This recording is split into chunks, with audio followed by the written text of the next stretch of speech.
Ladies and gentlemen, how's it going? Once again, I'm Nev from Nev's Tech Bits. Today I want to talk a little bit about AI. The AI ethics board for Google has been dissolved only 1 week after the ethics board was brought together by another ethics board within Google. Basically, there's a huge backlash when this group was brought together. Google brought together the most powerful people that they could. Let's face it, they're Google. They don't want to mess around. They get some really impressive people in there. Unfortunately, one of the super impressive people that they got in there worked with George Bush. Honestly, I don't remember which one. And they fought to keep trans rights out, basically. I think basically they fought to keep they fought the ability for a trans person to change their sex, I believe. I'm not finding a lot of information about this, actually. And homosexuals are pissy about it. Of course they would be, and Google people would look right into all this stuff, but other than that, this guy he's decorated. He's done all kinds of impressive stuff in the public, private, and, Jesus, military, all at the same time. So this guy knows his stuff, but they're liquidating him because of previous positions he's had. Geez, that's almost like calling people on tweets that they made a long time ago. Let's face it, if it was the first George Bush, man, that's like, what, 30 years ago? Early 90s, wasn't it? Yeah, that's almost 30 years ago. Man, the world's a different place. In 1990, 30 years ago, would have been, what? The 60s. The 60s of the 90s. That's a huge difference in time. Right there. Bam, 60s and 90s, so many things happened, right? Can you really call someone on something that they did in the 60s, in the 90s? Maybe you should give people a chance to apologize, because that guy was representing the interests of people who grew up. Geez, he was an old man, so the conservatives, like, let's face it, conservatives are old people, right? So the people he was representing probably grew up in,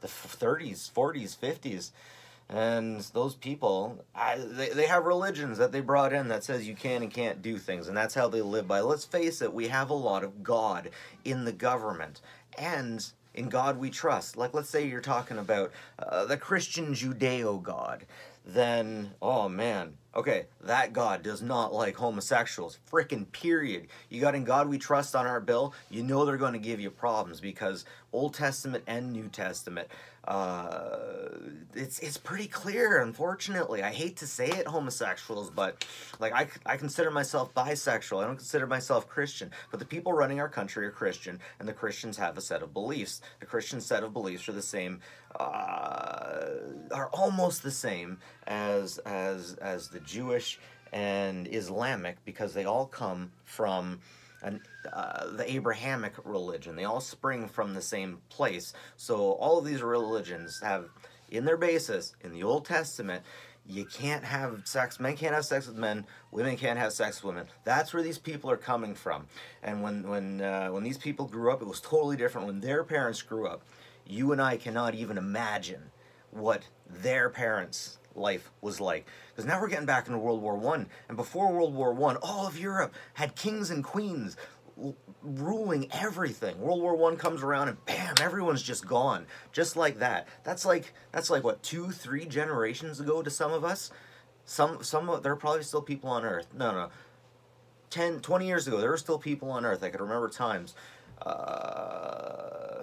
40 years ago, there were still people on Earth that could remember Victorian times. 10, 20 years ago, there's still people that could remember Europe being totally ruled by kings and queens before World War I came and just devastated everything. So what I'm saying is, don't put the carriage before the horse. I'm kind of thinking, like, yeah, this guy did some stupid stuff, but maybe after a certain point, we should be given the ability to say, geez, that was a stupid thing that I said on Twitter 10 years ago. That was a stupid thing that I fought for so long ago. We should have the ability to realize our mistakes and change our ways. I'm not saying this guy's right, but I am saying that everyone deserves a chance to say they're sorry. At least one chance to say they're sorry. That's a big thing. Everyone has to say be able to say they're sorry. And we get people out there, homosexuals with broken hearts out there, that don't think they'll ever be able to forgive. They don't ever think that they'll be able to forgive past transgressions that have haunted them. And we got to get over it, Sally, Nancy, Brian, whatever. We got to get over it. We all got our own problems. Everyone has well, unless we're rich trust fund kids who have all kinds of money. I don't want to get into that, but seriously, everyone has problems. And you know what? If you're a homosexual who's had a hard time with their parents, Jesus Christ, I feel for you. But I wonder what their parents were like. At a certain point, we gotta drop shit, and we gotta forgive shit.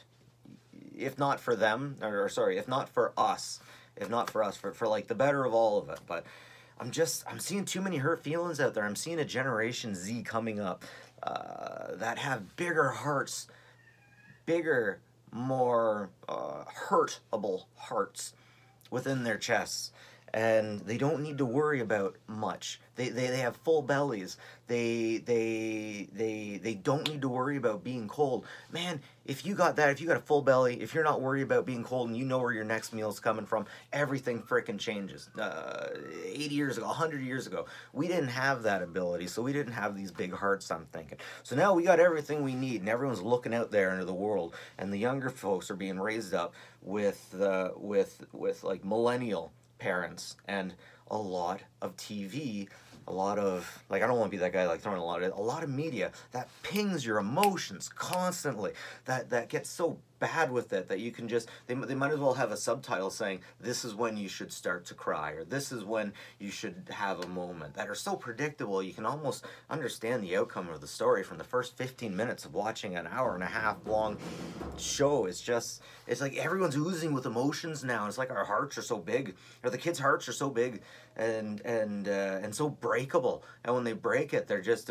devastated. It's amazing, but meanwhile they're so devastated mentally, but they're still warm.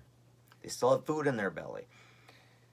They still know that they can get another meal, but we have people that are still being completely devastated by these things and falling into crazy depressions and crazy issues. And I can never say anything bad about any homosexual person or any transgendered person, because I swear to God, going through life with that stuff is like going through on hard mode. But you got to harden your heart. I'm in places, I'm in factory positions. I'm looking at the older generation. I'm looking at the younger generation. Older generation thinks I'm a Nancy for the way I think things go and the things you can't say. They think I'm a real Nancy, and I'm looking at these Generation Zers, and I'm like, oh, buddy, if you think I'm a Nancy, I hope you retire soon, buddy. You're not going to be able to handle these guys. But yeah, sometimes we have to harden our hearts a little bit to things like that.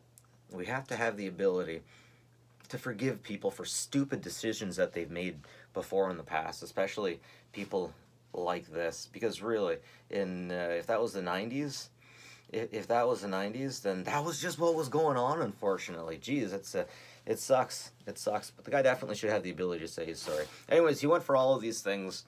He did all of these things a long time ago. This is a long time ago.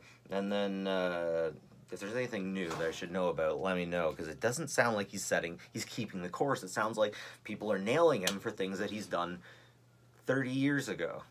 And you know, that sucks. But yeah, come on, give the guy a chance. Just because he was a real, I'm looking for a good, I don't have a good word to call someone like that, because really that makes you, not quite a good person.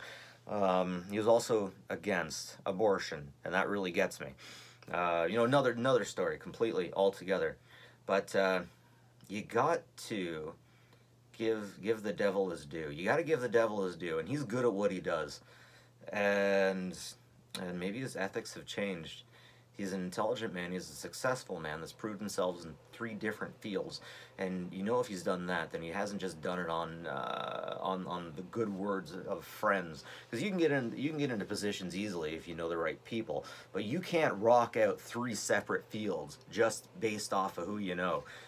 You have to be good at what you do, and that guy was good. It's just interesting. I hope the homosexual community's heart is big enough for forgiveness, because if it isn't, it's going to be one hell of a nasty ride for everyone involved, and none of us are going to come up for air for like 50 years until the anger and the hatred dies off and their children come forward and decide that this isn't the life that they wanted to live. Anyways, either way, take care of each other. Do unto others. And man, really, if you give homosexuals a hard time just because they're homosexuals, which I never see, by the way, like you're a junk person. And homosexual, you know, if you're in Canada and this stuff happens, just tell people. You know, you all got friends out there. Tell the cops. Like, seriously, if someone, I've had homosexuals in my factory place before, and if we hate that guy, then we hate him due to the content of his character and not for the fact that he's homosexual. That has happened like once, maybe once, but we could still work. Like, you don't go to work to make friends every day, right? But anyways, also, just because you're homosexual doesn't mean you're a messiah. Christ. Anyways, we gotta take care of each other. We really gotta take care of each other. Hey, sorry for the rambling. That's my thoughts for the day. Take care of each other, folks. Have a good one. And learn to forgive.